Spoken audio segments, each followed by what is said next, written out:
morning, Mr. Blue. We've got our eyes on you. The evidence is clear that you've been scheming. You'd like to steal away and while away the day. You'd like to spend an hour dreaming. What will it take to whip you into line? A broken heart, a broken head. It can be arranged. It can be arranged.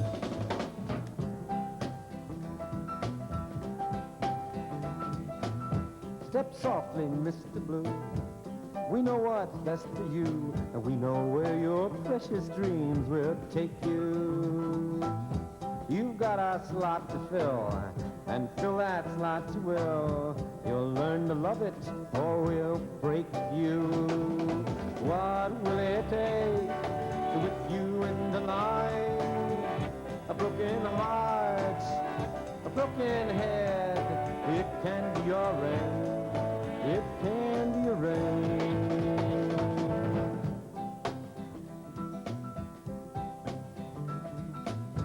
Be careful, Mr. Blue.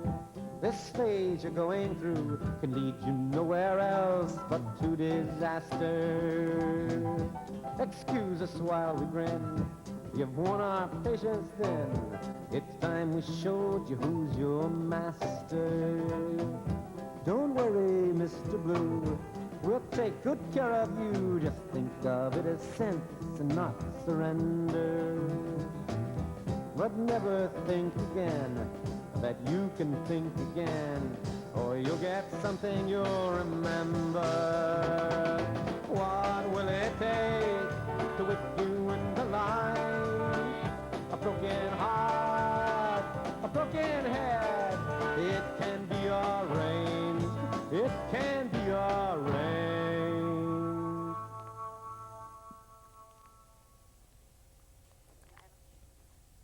Bodies of the dead and wounded being raced back into the square, and the machine gun fire and the cries and moans of people as they were wounded. And I think back to one scene in particular where about 30 soldiers dragged a demonstrator out of a bus, and I watched as they had clubbed him to death.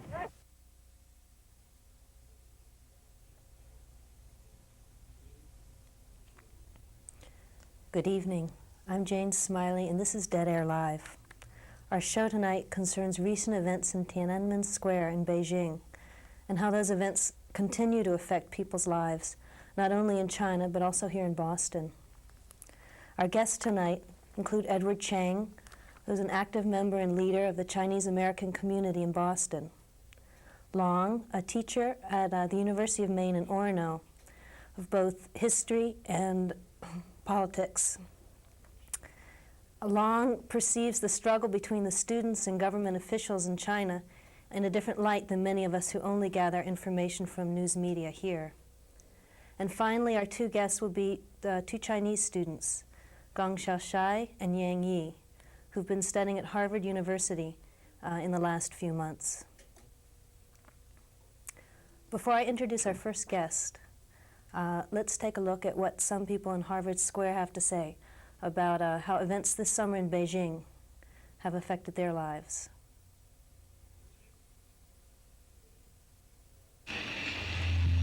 Well, I think what's going on in China is that the Chinese people are reaching towards democracy. Just how you feel about it? I don't feel good about it because I went through something like this in Germany with the Nazis, you know. So I think it's terrible with this killing with each other. Your own people, you know, your own people. I think it's a tragedy situation that people start fighting for democracy and freedom, peaceful, the same way everybody's supposed to do it. I really feel sorry for the students because they were doing it right. They were being completely nonviolent, and it looked as though they'd gained some measure of success, and then... What do you students in China and America have in common? Idealism. We go to our classes and we study, you know, forms of government, political science, and it's a very idealized time.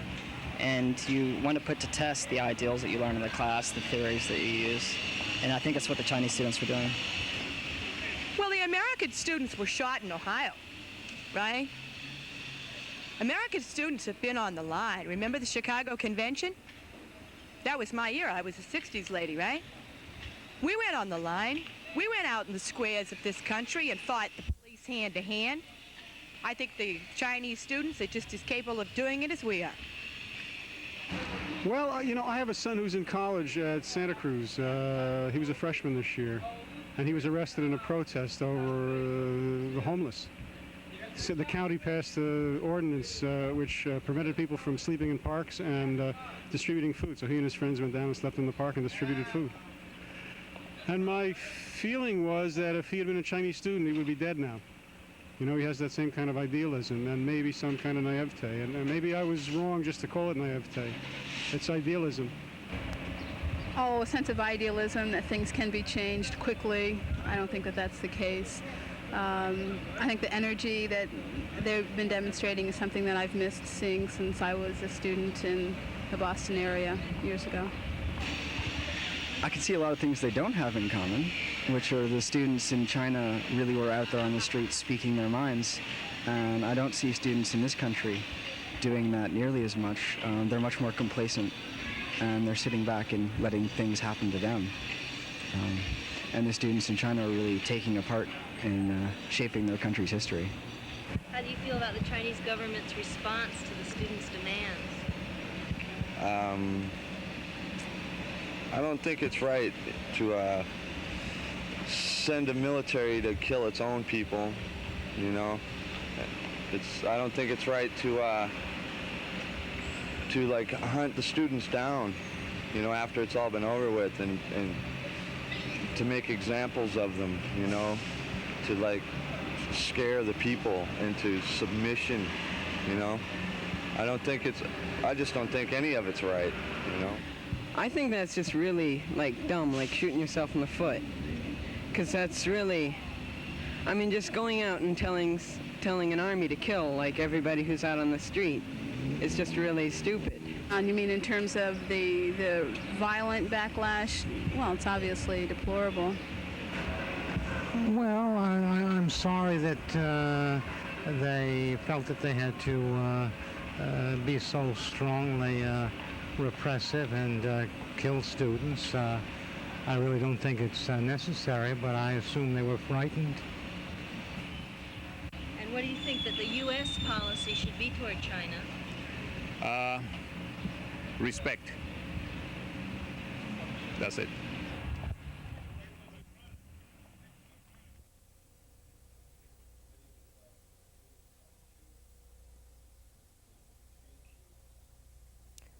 Once again, this is Dead Air Live, and our show tonight is about China and how the struggle between students and government leaders and the political repression that followed has affected people's lives here in Boston.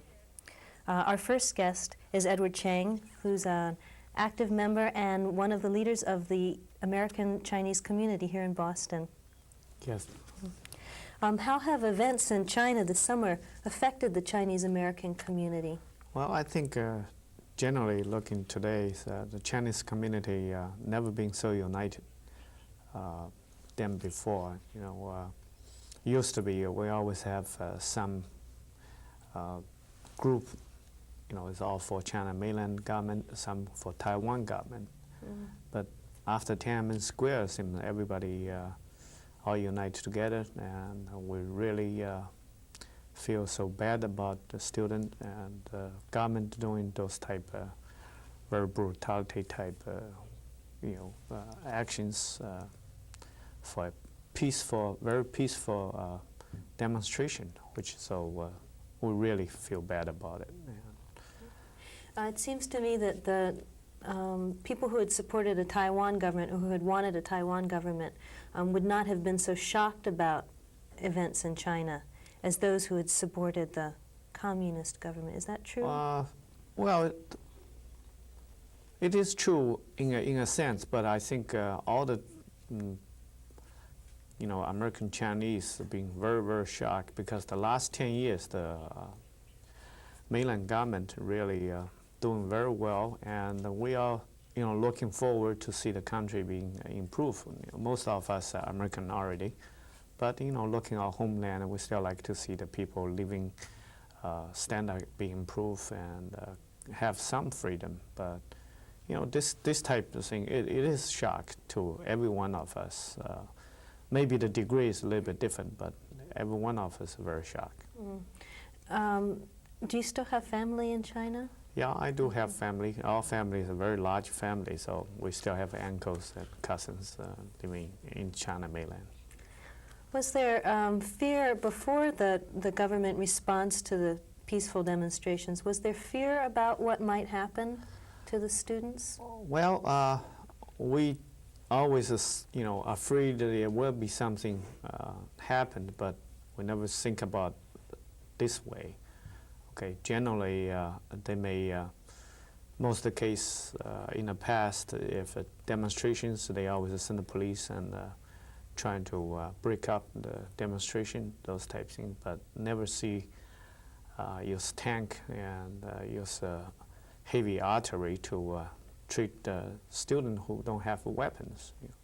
This is not war. Why send so heavy military equipment to the street? So even having been aware of history in China before now, there was still a great deal of shock about what had happened.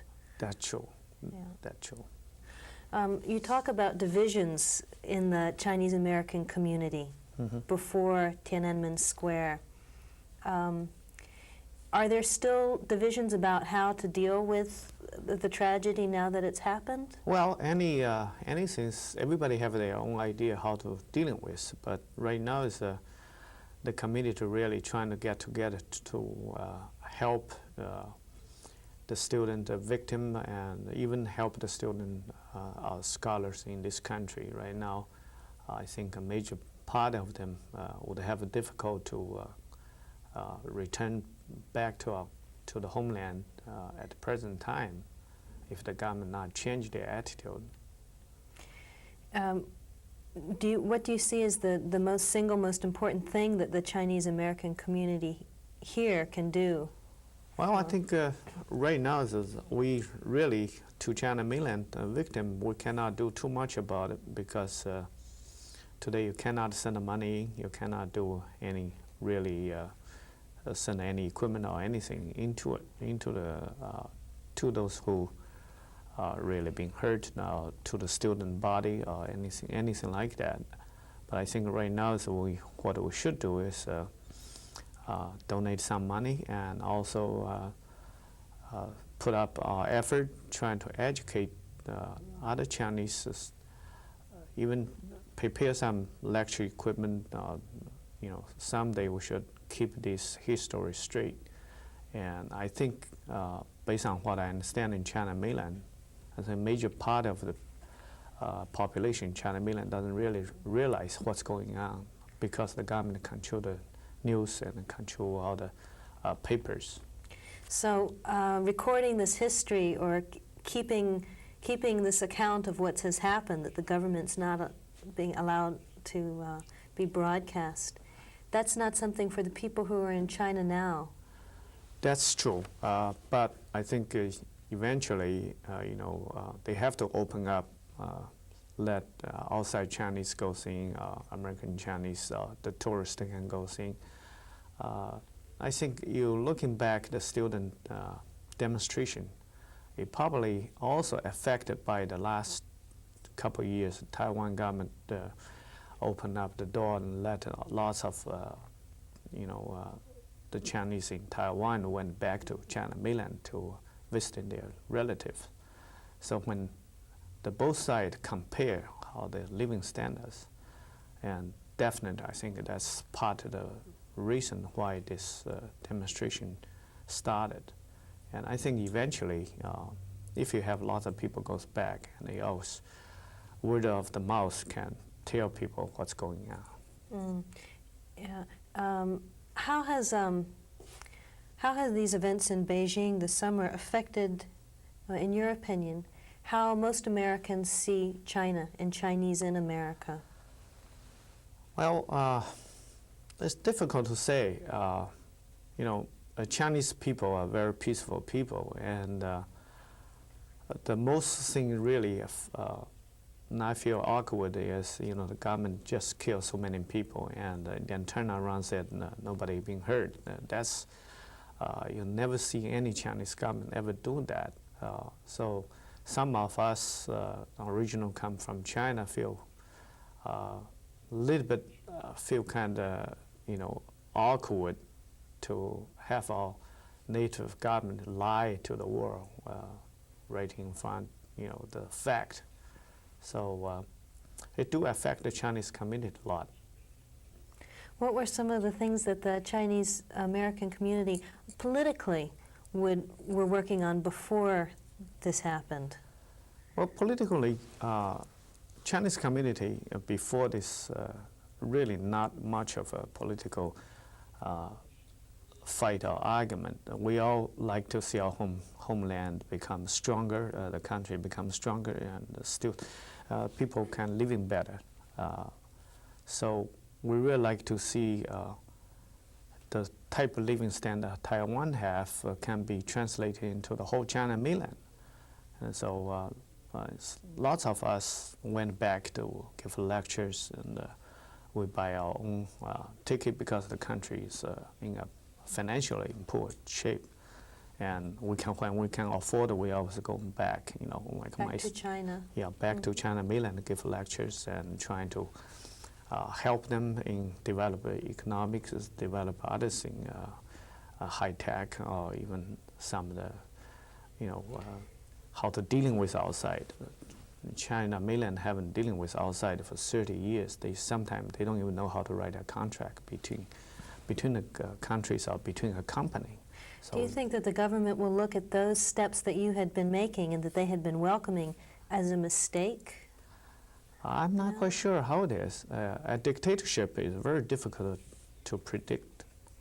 So, you know, the last 10 years, we do see Deng Xiaoping's policy kind of open up to China. We really have our hope very high. But after this event, I think everybody would be hesitant to do what we've been doing before.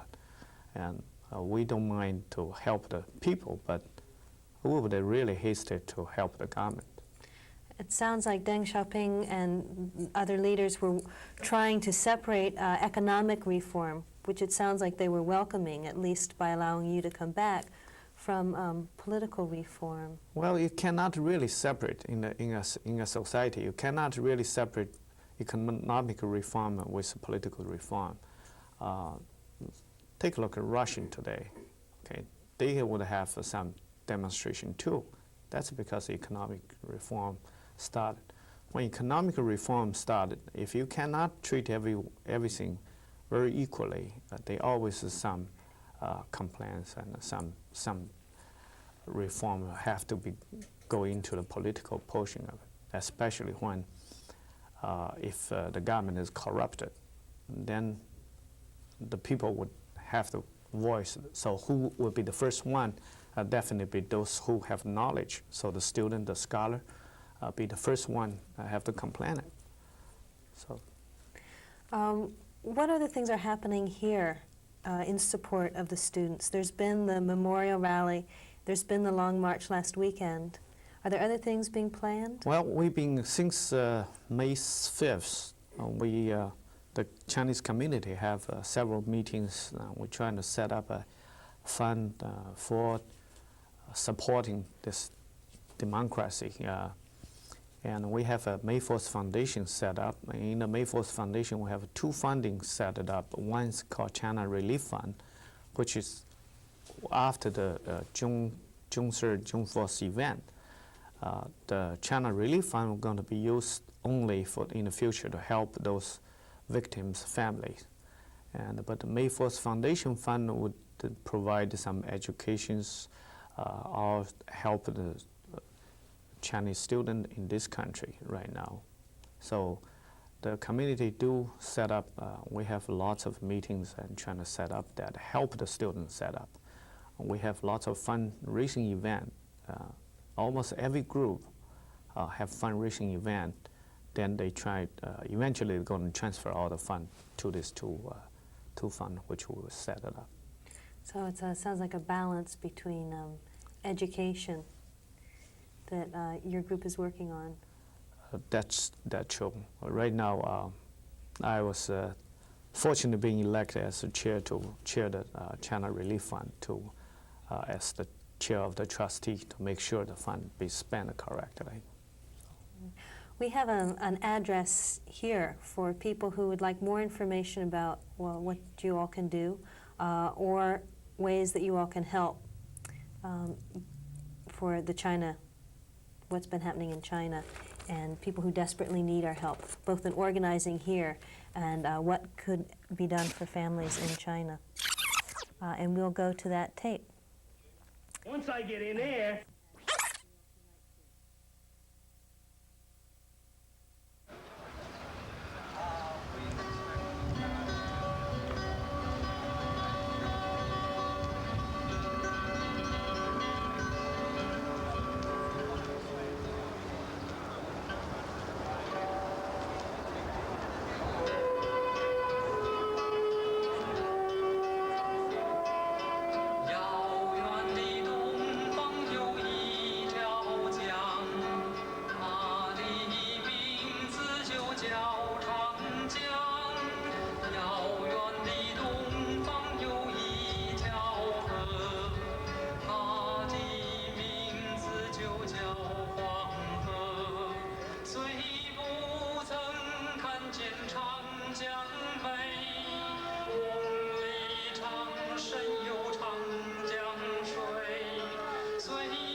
that claims.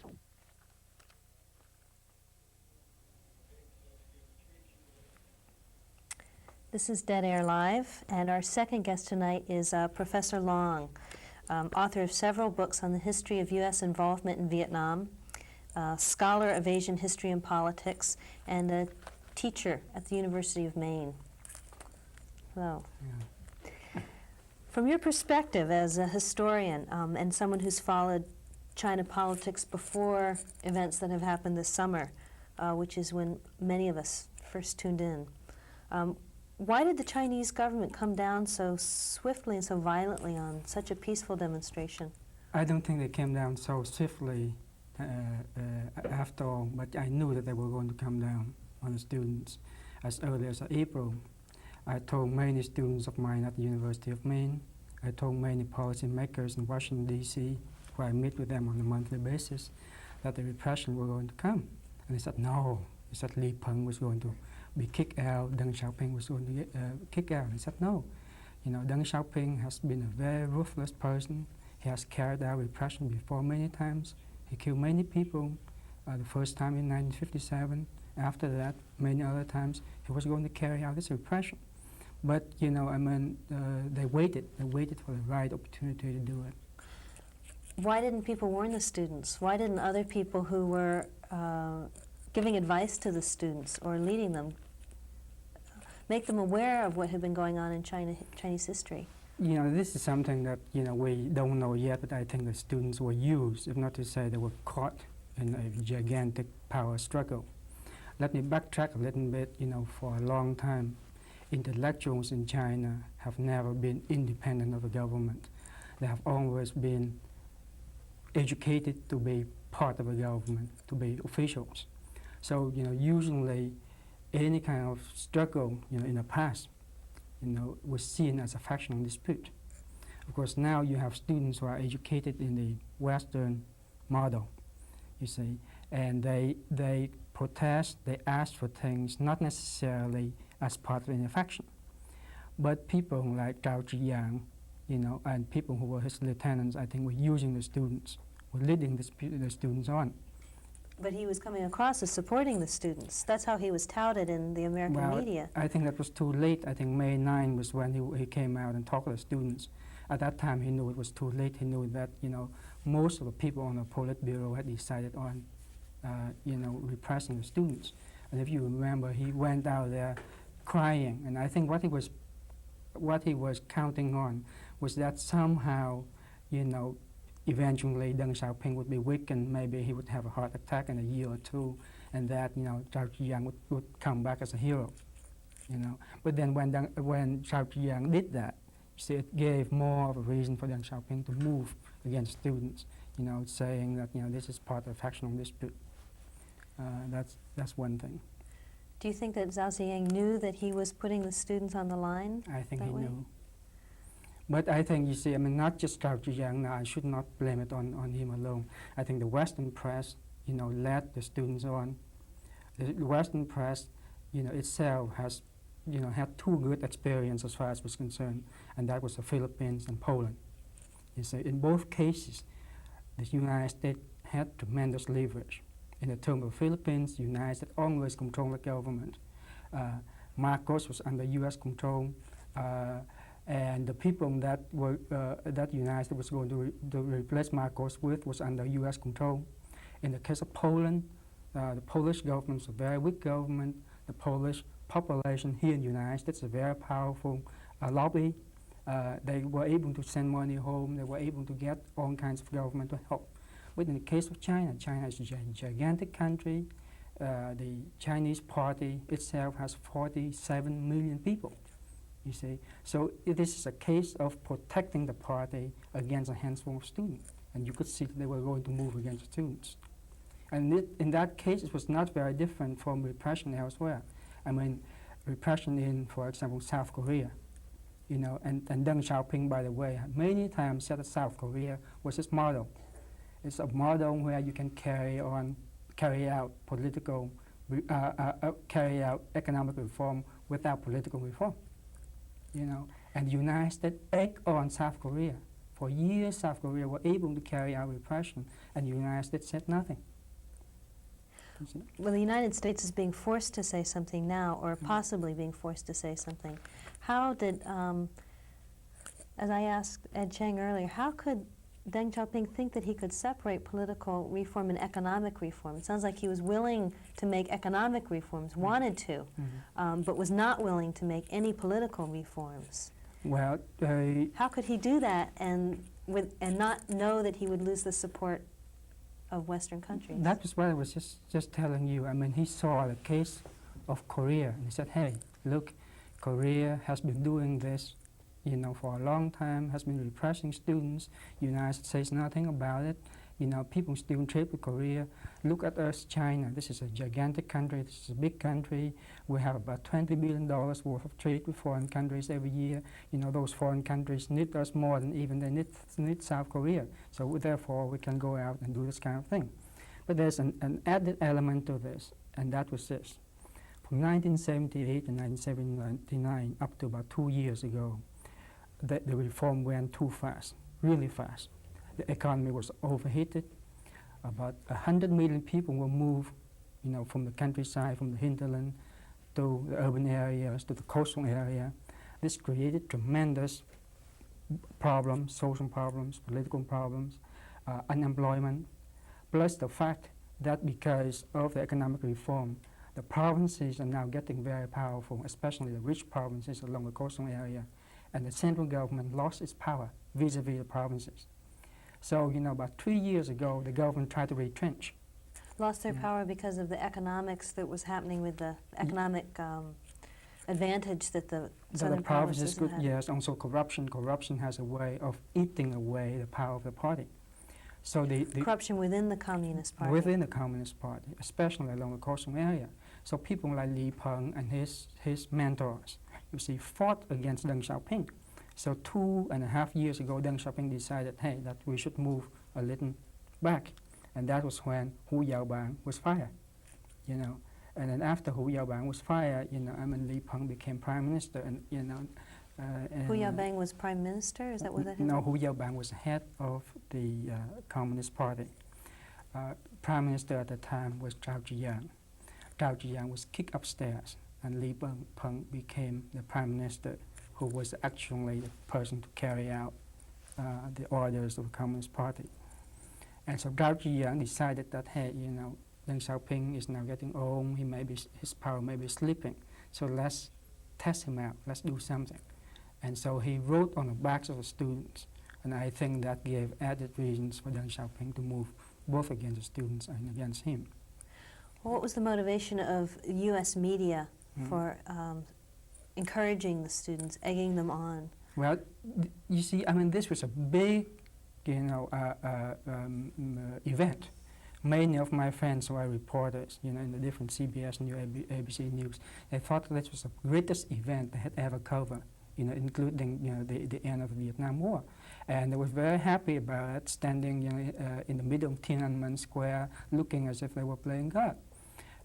And so the students were kind of thought that they had support, international support.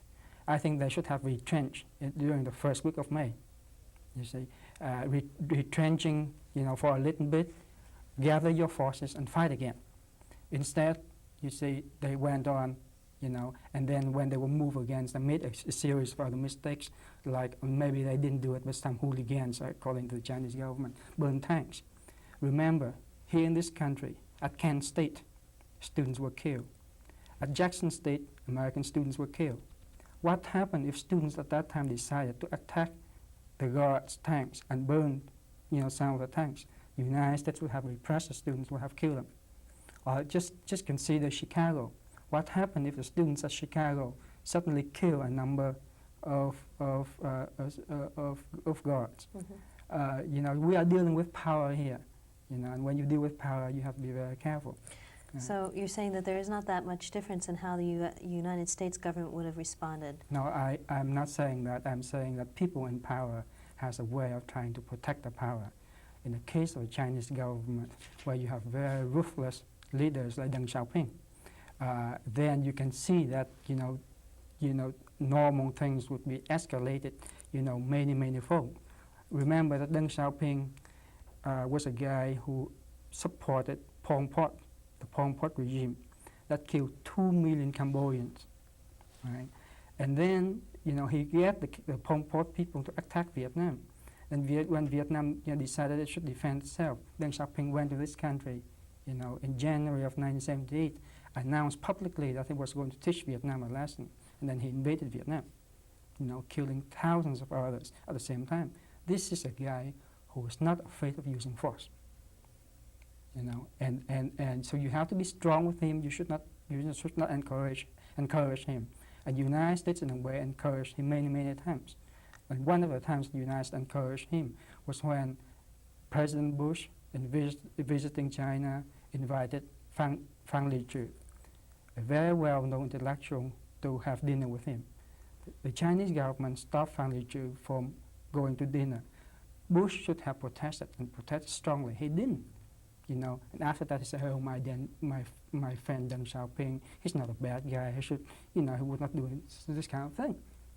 Do you think that the massacre is going to force Bush, or more generally the U.S., to treat China differently? I hope so.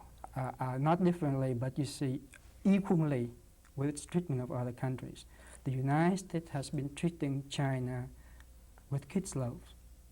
You know, anything China has been doing for the last 10 years, okay. Why? Because of the geopolitical and ideological struggle with the Soviet Union. The United States wants to use China against Soviet Union, so China can get away with murder. And it has. It has in the case of Cambodia, in the case of Vietnam, in the case of killing the students. Well, to return to the media, which you say was irresponsible in their treatment of the students, they've also perhaps are a factor in forcing the U.S. government to treat them differently. Do you agree with that? Yes, but you see, I didn't say that they were irresponsible, but you see the way they treat the whole thing.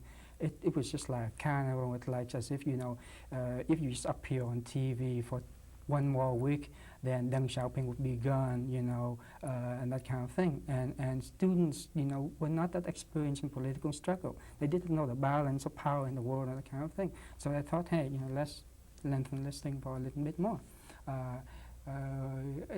But to be sure, you see, by having the visibility, the world knows what's happening in China. And hopefully, we can carry the fire on. But at the same time, this kind of repression, is going to put the student movement back, 2 years, 3 years, maybe for a longer period. Maybe after Deng Xiaoping died, then you can have another series of demonstrations. But then, what's happening in between? Hundreds, if not to say thousands, are going to be incarcerated. Well, thank you for that perspective. It's not a perspective that's touted in our media, certainly.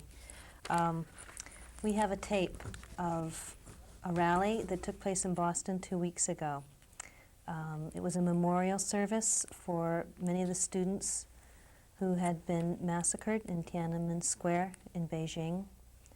It was both a memorial service and a rally.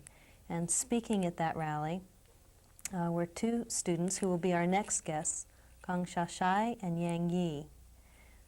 And let's go to that tape right now.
In a nation that claims to be a people's republic, in a city that claims to be the people's capital, a regime that claims to be a people's government, send an armed troop that claims to be the People's Liberation Army to carry out a premeditated, large-scale massacre of people who are making peaceful demonstrations at Tienanmen Square.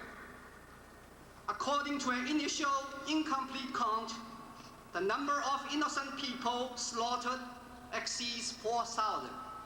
The number of those injured goes up to tens of thousands. 被屠殺嘅兄弟姐妹，今日你哋遠在波士頓地區嘅骨肉同胞，追祭你哋在天嘅英魂。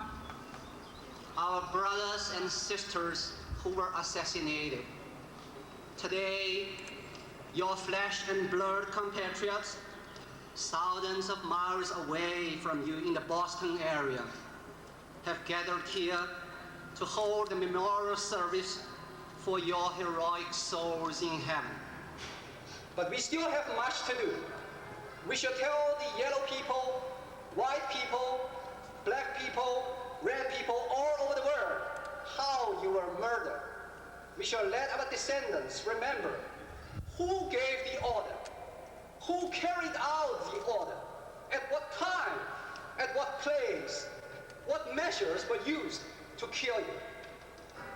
for the sake of preventing the sons and daughters of China from being slaughtered simply because they love the country and democracy, we shall carry on the cause that was started by you. 無論喺邊塊土地上，無論我哋可以做到乜嘢，我哋都將為呢個而奮鬥。喺你哋嘅亡靈面前，我哋一定唔會苟且偷生，我哋一定唔會忘記，我哋一定唔能夠忘記。No matter where we live, no matter how little we are able to do here, we shall struggle for this cause. The heroic souls of our brothers and sisters who were ruthlessly assassinated. Listen, oh listen to this. We shall never live in tolerance of evil. We shall never live in humiliation. We shall never forget. We shall never forget.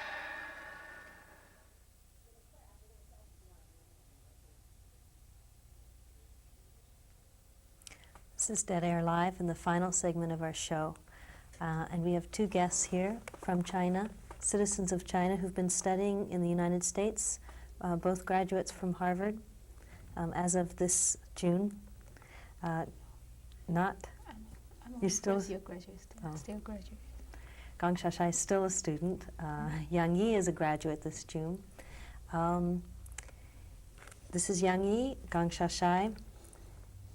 And I'd like to ask you, Shashai, your home, you grew up mostly in Canton, in Guangzhou?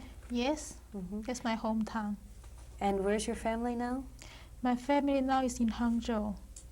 Is that in the southern part of China? Yes, the southern part of China. And how were they affected by what was going on in Tienanmen Square this summer?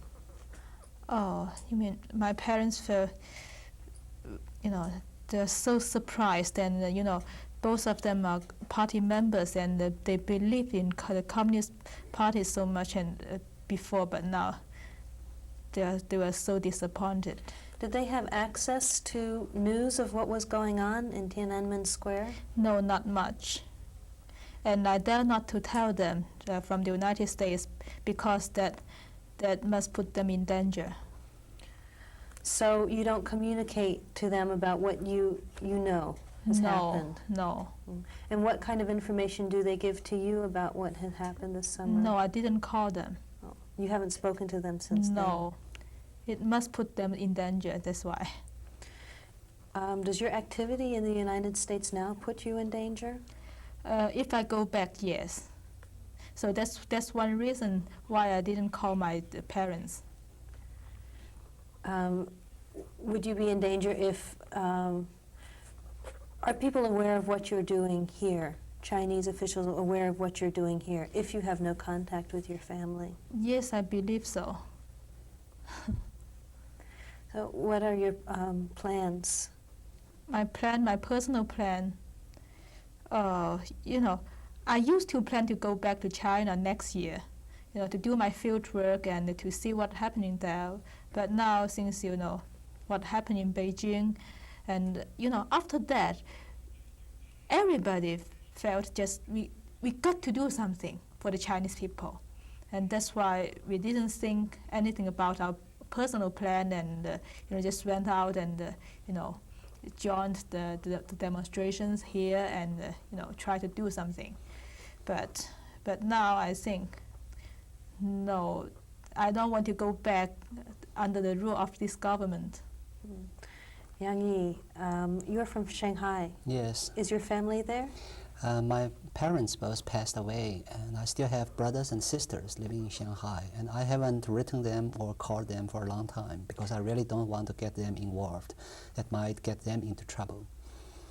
So you don't know what kind of information they have about what had happened there? I think I'll have to contradict Xia a little bit on this issue.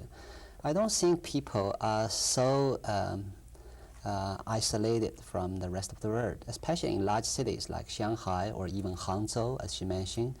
VOA has been accessible to many people in the city, the Voice of America, and BBC. And of course, there has been some interference from the official broadcast. But interference is a very expensive thing, and they cannot do that 24 hours a day. And I also know that the Voice of America has been having this program 11 hours long, which is in Chinese. But for example, in my family, my brothers and sisters, they all have English, so they don't have to listen to the Chinese program, which is even longer. And so many people in the city actually know what has been going on. Is Voice of America or the BBC usually have broadcasts in Chinese? Yes. Is that Cantonese? Shorter, yeah. In cities like Canton, in Guangzhou, well, you don't have to listen to VOA or BBC. You can listen to those radios from Hong Kong, and it's even more accessible then. Even TV, not only radios. So both of you are from places where there's relatively quite a bit of access to media, being in the South. Yeah. For instance, if you were in more central China or in Beijing. Yeah, is that I true? spent 6 years in an inland province, which was about 800 miles from Shanghai, which is on the border of Jiangxi and Hunan province. And I was there during the later years of the Cultural Revolution. And I remember even then, I listened to VOA every night. And many of my friends there who were born and brought up in those provinces, they also listened to the VOA. Like when the Chairman Mao's wife, the so-called Gang of Four, when they toppled down, my friends and I, we immediately knew much earlier than the official media because we got it from the VOA. And so, are there routes of communication, underground or grapevine kind of communication between in China? So, for instance, the people who do listen to VOA or BBC, are there ways that they can get that information to more central China where people can't get those broadcasts that you're aware of? Yeah, most Chinese people, I think there's about 65% Chinese people live in the East Coast. So, and most big cities are there.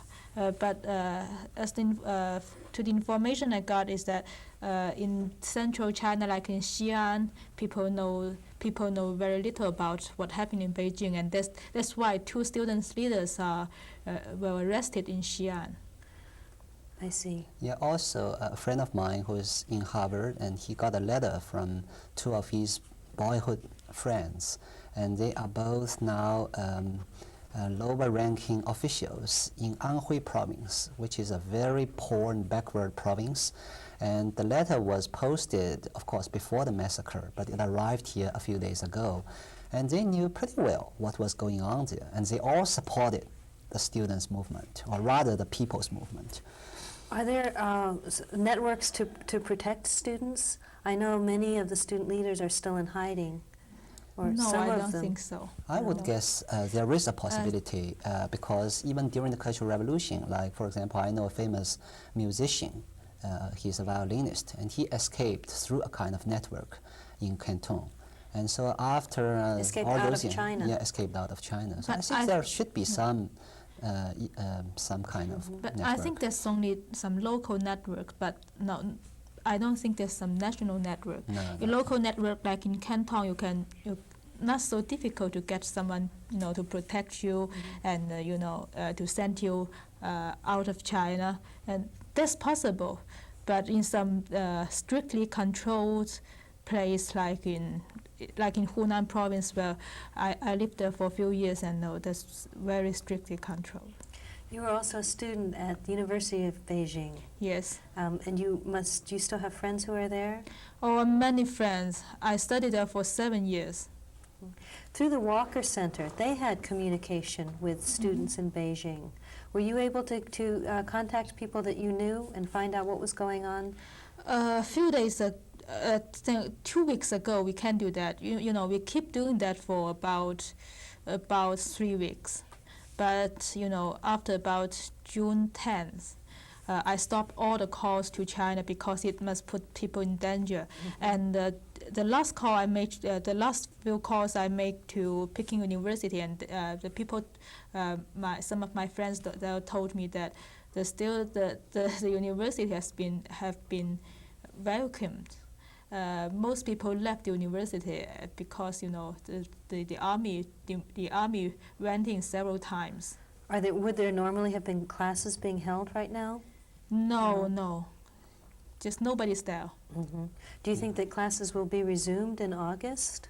Maybe sometime, but I want just to make the remark that none of the key universities have resumed.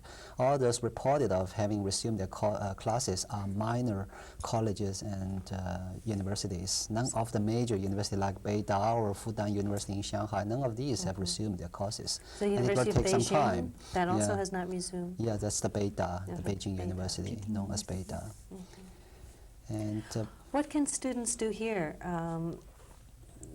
Chinese students and American students who are involved in trying to aid the students and worker protesters in China. What can you all do for them? Yeah, I think not much.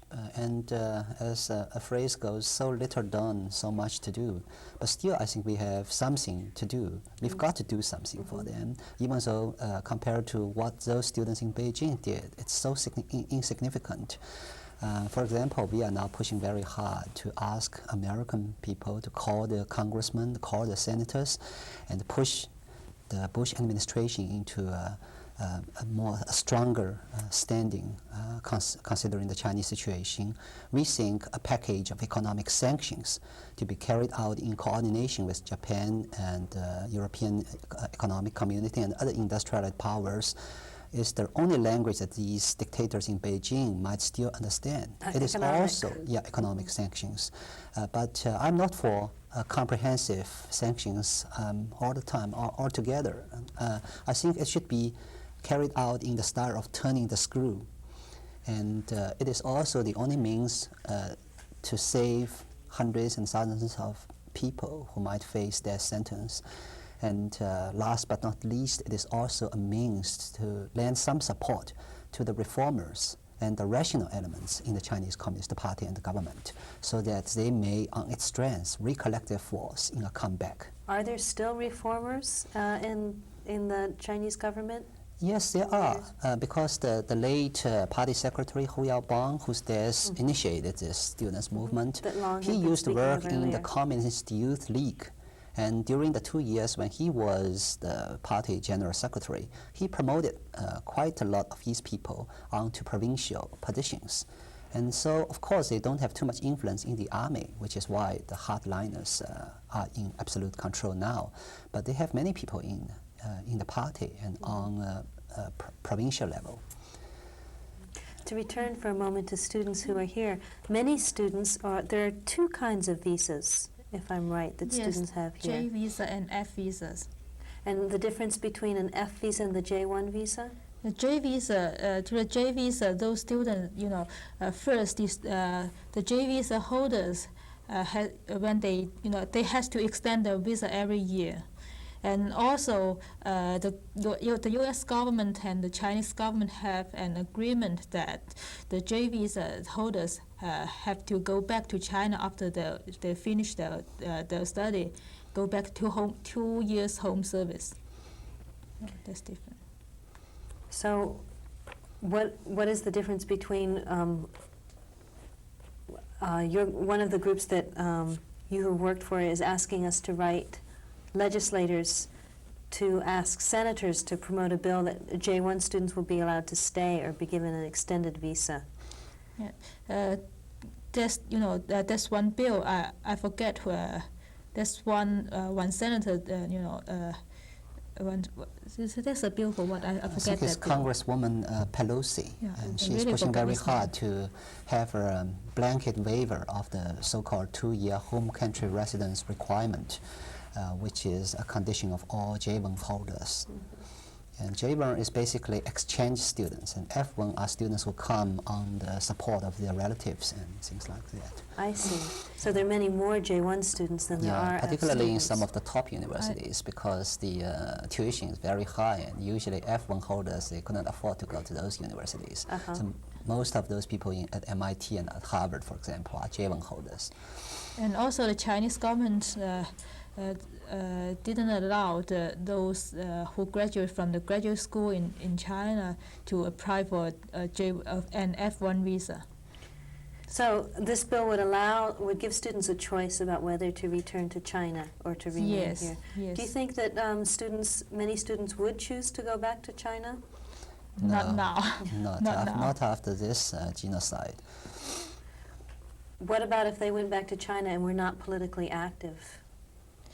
You know, after this movement, you know, people feel so disappointed. You know, and all the most universities, especially those top ones, are, you know, they're welcomed, and some students were killed, and some were arrested, and also some professors were arrested.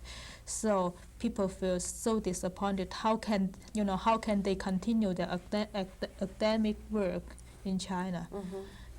You know. And also, you just mentioned those people who are apolitical, they might go back. And even for those people, it would be very uncomfortable for them, because in China, they are right now, I think they're trying to bring it back to the China 30 years ago during Chairman Mao's reign. They are trying to promote orthodox ideology, Marxism and Leninism and things like that in schools and even in elementary schools. Has that been a movement that's been slow to come, or is that a very sudden change? A very sudden change, but before that, you know, the hardliner Li Peng, he graduated in the Soviet Union, and since he, you know, since he got to power, he decided that to cut the number of the students who were sent to the United States, but, you know, to send more students to Soviet Union and East Europe.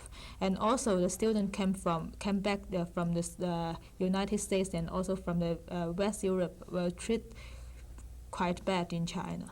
Mm-hmm. You know, as far as I know, I know two students in my university. One came back from West Germany, one from the United States.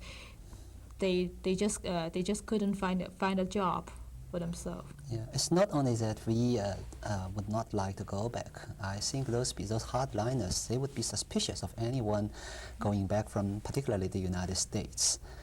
As a matter of fact, 3 years ago, the Minister of Education, who is also one of the hardliners, at a conference in Qingdao, he said the result of sending 10,000 students to America is that we have got 10,000 dissidents. Oh, so they don't expect their support. The government doesn't expect your support. Mm-hmm. Well, thank you very much for coming and talking to us this evening. Glad to be here. Thank you. And thank you for joining us for Dead Air Live on this show on China and how China, what's been happening in Tiananmen Square in Beijing and all over China is continuing to affect people's lives here as well as there. Thank you and good night.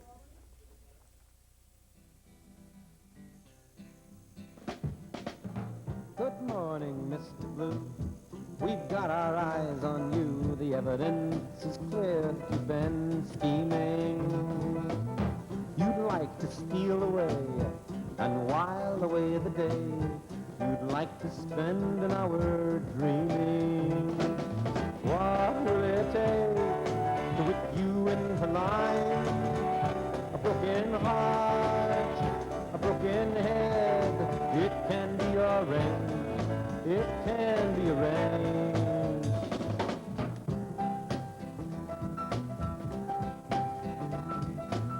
Step softly, Mr. Blue. We know what's best for you, and we know where your precious dreams will take you. You've got a slot to fill, and fill that slot you will. You'll learn to love it, or we'll break you. What will it take to whip you in the line?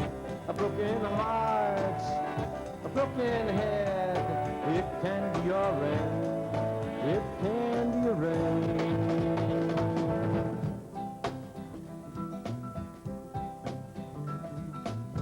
Be careful, Mr. Blue. This phase you're going through can lead you nowhere else but to disaster. Excuse us while we grin. You've worn our patience thin. It's time we showed you who's your master. Don't worry, Mr. Blue. We'll take good care of you. Just think of it as sense and not surrender. But never think again that you can think again, or you'll get something you'll remember. What will it take to whip you in the line? A broken heart.